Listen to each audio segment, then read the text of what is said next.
So what we know about the experience of loneliness has been shaped by the research that has been done over the past decades. Researchers have asserted that loneliness has a major influence on psychological problems, our mental health, and our physical well-being, even that. So because loneliness has the potential to be pathological, the focus of the studies has been on alleviating it. And to understand the distinction, the individual distinctions between the lonely and the non-lonely. And this has also influenced the interventions that we've made up to date. There are, if we have to distinguish, these two terms are being used interchangeably in studies, but if concepts and distinctions need to be made, social isolation and loneliness can be described, can be conceptualized as social isolation is inadequate quality and quantity of social relations with other people and the individual group community, and levels at which human interactions take place. And loneliness is a painful subjective emotional state occurring when there is discrepancy between desired and achieved patterns of social interaction. So there is acknowledgement that loneliness is an entirely subjective state that does not necessarily depend on the quantity of someone's relations, as different to social isolation, which involves subjective states but also objective social contact. Now, and this is why the interventions have focused on the quality. Since they are targeting loneliness, they are focused on the quality of someone's social interaction. The types of studies, the types of interventions to alleviate loneliness are four. So they're designed to do these four things: to increase the opportunities for social interaction, correct deficits in social skills, enhance social support, and address maladaptive cognition. One example of an intervention for increasing opportunities for social interaction is a blood pressure evaluation program conducted in the lobbies of single-room occupancy hotels that housed older individuals. And so the residents tended to stay in their rooms because of physical disability or fear of crime, which is very usual in the old age. And the program increased social interactions in the lobbies, and over time it helps the participants identify shared interests. Another example involved isolated seniors working together to collect and distribute food for the needy, and as the study progressed, the seniors form informal support networks.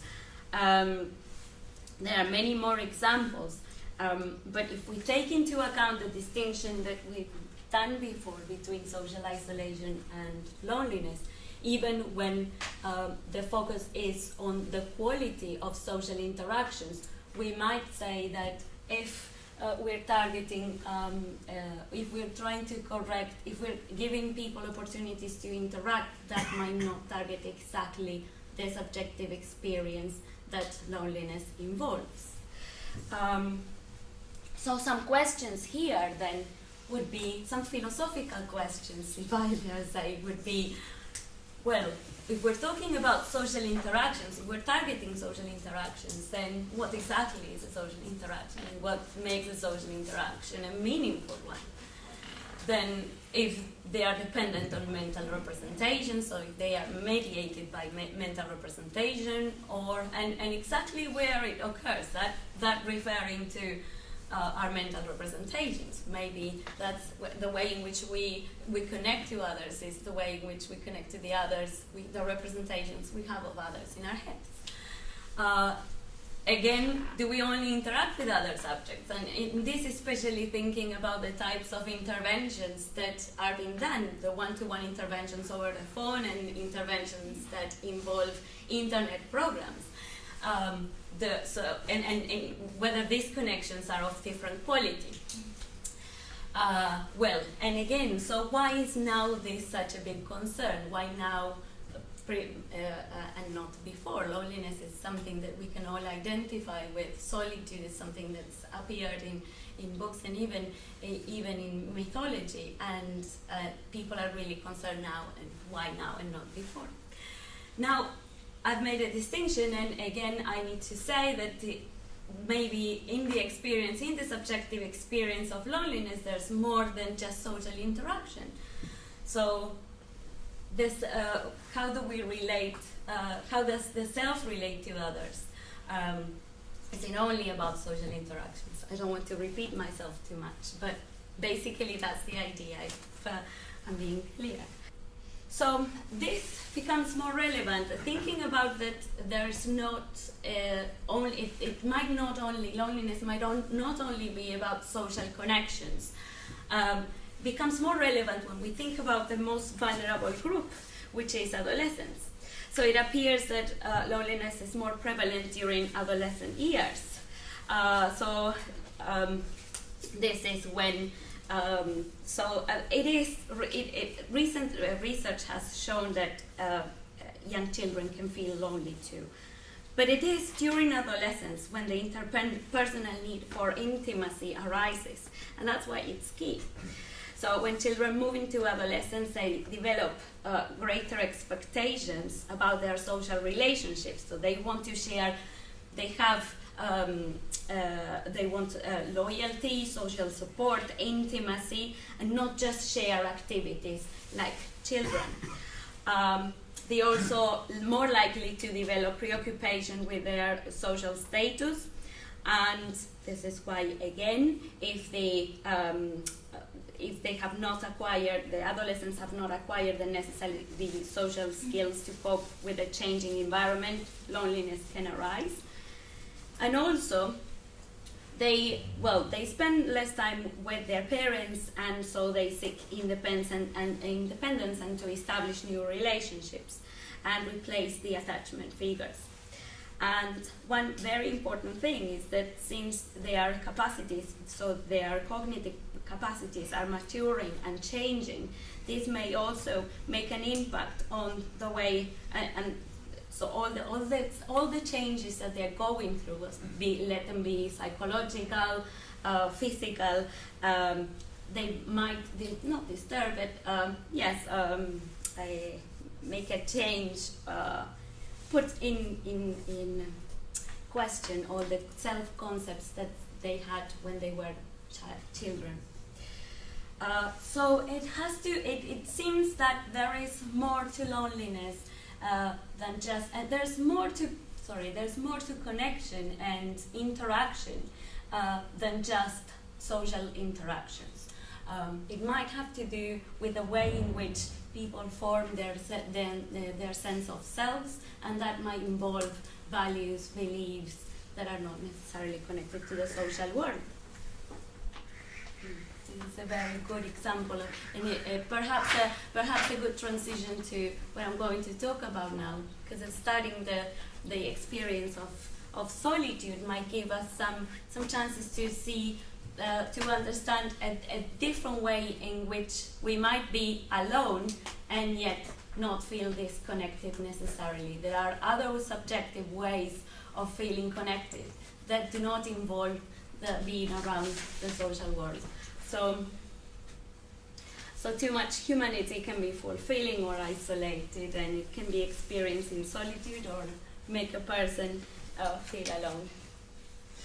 What do we know about solitude? Okay, there has been psychological research on loneliness, but on solitude not so much. It's very likely to appear in the popular culture more than in psychological research. It offers many advantages to the individual, and it has played a vital role in the history of societies. We know of philosophers, of spiritual leaders, of artists. They have spoken about the benefits of solitude. Some of them have sought solitude and then returned with what they discovered, and they have also influenced and have impact on social movements and practices. So it's what is somewhat puzzling is that people have biological needs for attachment, affiliation, and sociality, and yet they continually seek to spend time in solitude. So it has been argued that the need for sociality and solitude probably co-evolve, yes. Sometimes in conflict, as when solitude leads to feelings of loneliness, but sometimes completing one another. Group living is something that is one of the major adaptations of the human species, especially of primates. But it confers advantages, but so does solitude. And examples of that is that the group provides protection from predators, but it also makes hiding difficult. And the group also allows location of resources, but also facilitates the depletion of resources. Group living can also itself be a source of stress in its own right, as the members have a place in a dominance hierarchy. So, okay, what do we know about solitude? Where is anything written about what solitude is? There is the Wilderness Act of 1964, that's a US public law, and it mandates that congressionally designed wilderness areas should be there to promote opportunities for people to give them chances for solitude. So it is the principal foundation of wilderness preservation in the United States, but it does not specify exactly what is meant by solitude. Leisure researchers and environmental psychologists have attempted to fill this gap.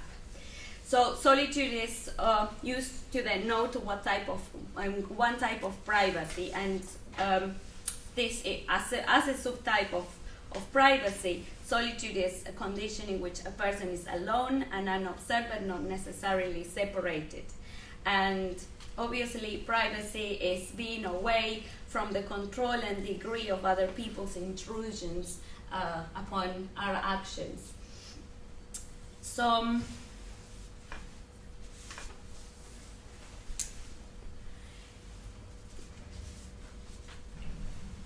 there's something that I need to mention, and that is that solitude, since we were talking about loneliness as prevalent in adolescence, solitude gets better with age. That's what the studies, and also loneliness doesn't get worse. That's what studies at least are saying. So even when in all age, so despite the common stereotype of the lonely old person, loneliness does not increase. It's correlated obviously with illness, immobility, and being unmarried, all of which become more likely as one ages. But apart from those risk factors, it decreases.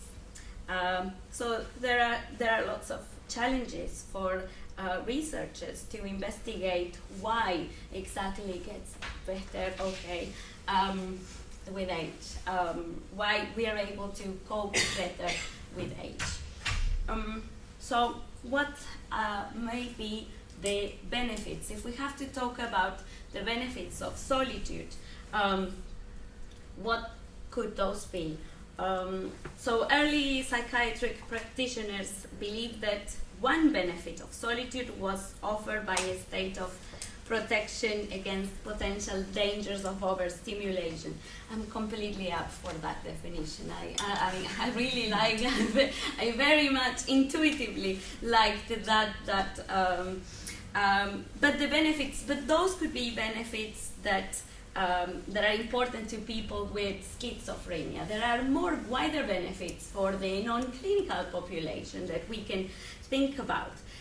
One of them, and related to what we were saying, is freedom. So Koch, for example, has a good example of one type of freedom that solitude affords. And so basically he says that the mere presence of other people obliges us to coordinate, it's perfect time, to coordinate our experience with theirs, and it diminishes the scope of our actions. This is an actual photograph, and it's part of a work of art from Thomas Struth.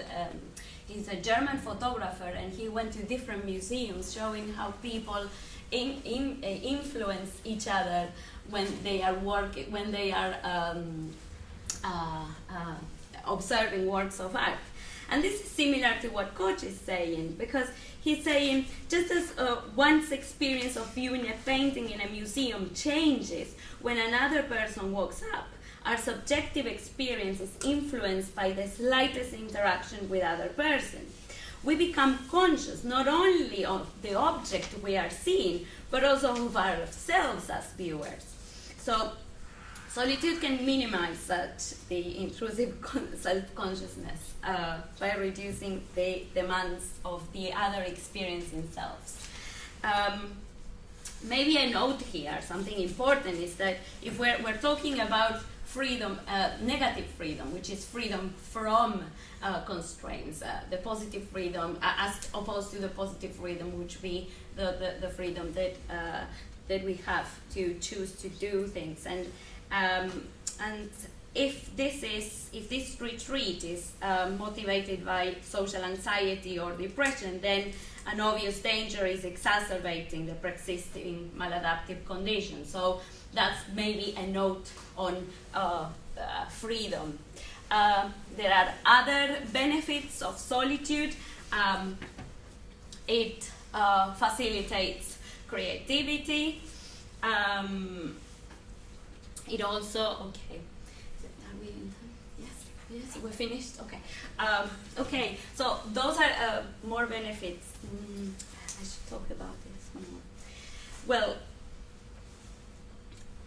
so studies found, maybe what I would like to say about creativity is give an example, is the example of some studies that found that adolescents who cannot tolerate being alone often fail to develop their creative talents, and that's because such development usually relies on solitary activities, such as practicing one's musical instruments.